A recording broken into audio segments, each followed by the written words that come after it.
So guys, बसीर और फरहाना के बीच में लड़ाई चल रही थी जिस दिन से कैप्टनसी टास्क हुआ था सेकंड डे वाला। क्योंकि फरहाना को बस यही शिकायत थी कि बसीर हर कन्वर्सेशन में होता है, लेकिन उसने मुझे बताया क्यों नहीं कि अमाल को बनाना है। मैं नहीं बनती, मुझे तो मालूम था, मैं अमाल को ही वोट करती, लेकिन मुझे ये चीज़ बिल्कुल पसंद नहीं आई कि मेरे साथ डिस्कस भी नहीं करा।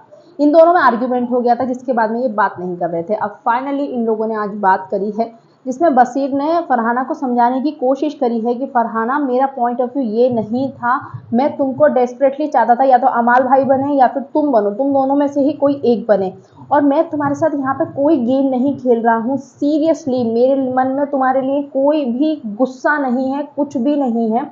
और मैं चाहता हूँ कि ये जो हमारी दोस्ती है, दोस्ती हो, शुरुआत हो, हम लोग आगे बढ़ें।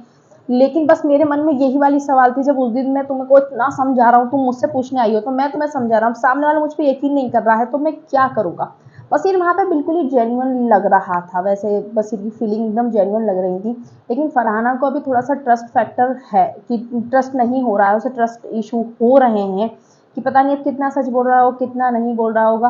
तो फरहाना सिर्फ चुप सुन रही थी, फरहाना कुछ भी नहीं बोल रही थी उससे, पर लेकिन बसीर अपनी तरफ से पूरी चीज़ें बता रहा था कि फरहाना देखो, मेरे मन में तुम्हारे लिए कुछ भी नहीं, मैं चाहता हूँ कि हमारी दोस्ती हो और ये हम लोग आगे बढ़ें, और मैं ही, मेरे लिए तुम्हारे मन में कोई गेम प्लान नहीं है। और मैं देखो अब थोड़े टाइम से अकेला ही बैठ रहा हूँ, किसी के साथ भी नहीं बैठ रहा हूँ।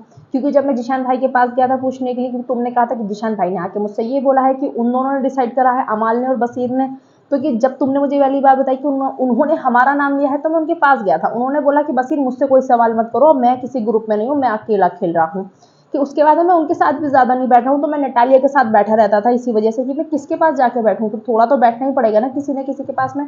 अभी फरहाना को तो यकीन हो नहीं रहा, फरहाना को लग रहा है कि वो कैप्टनसी टास्क की वजह से शायद से उसके पास जा रहा है या किसी भी वजह से। क्योंकि गौरव ने बोला है जब फरहाना जाती है, क्योंकि मौर्य ने देख लिया था बात करते हुए और सबने देख लिया था कि बसीर फरहाना से बात कर रहा है, तो गौरव बोलता है कि तू ना अब की बार कैप्टनसी में उधर की साइड हो न मत जाना, समझ में आया। तो तब फरहाना बोलती है कि हाँ मुझे मालूम है कैप्टनसी टास्क आ रहा है, तो सब पुराने इशू क्लियर करने की कोशिश कर रहे हैं, लेकिन जो बसीर ने रायता पहले वो फैला चुका है वो थोड़ा सा ज़्यादा है, वो इतनी आसानी से सिमट नहीं सकता है। तो बसीर अपनी तरफ से कोशिश कर चुका है। अब देखो फरहाना इस चीज़ को कंटिन्यू करती है या नहीं करती है। एक तो वो घर ऐसा है कि इंसान का यकीन करना बहुत मुश्किल हो जाता है, लेकिन बसीर को देखने के बाद में ये लगा बसीर झूठ नहीं बोल रहा है, बसीर बिल्कुल सच में जेन्युइनली कंसर्न करके गया है फरहाना के पास में। अब फरहाना कितना लेती है इस चीज़ को या नहीं लेती है, ये फरहाना पर डिपेंड करता है।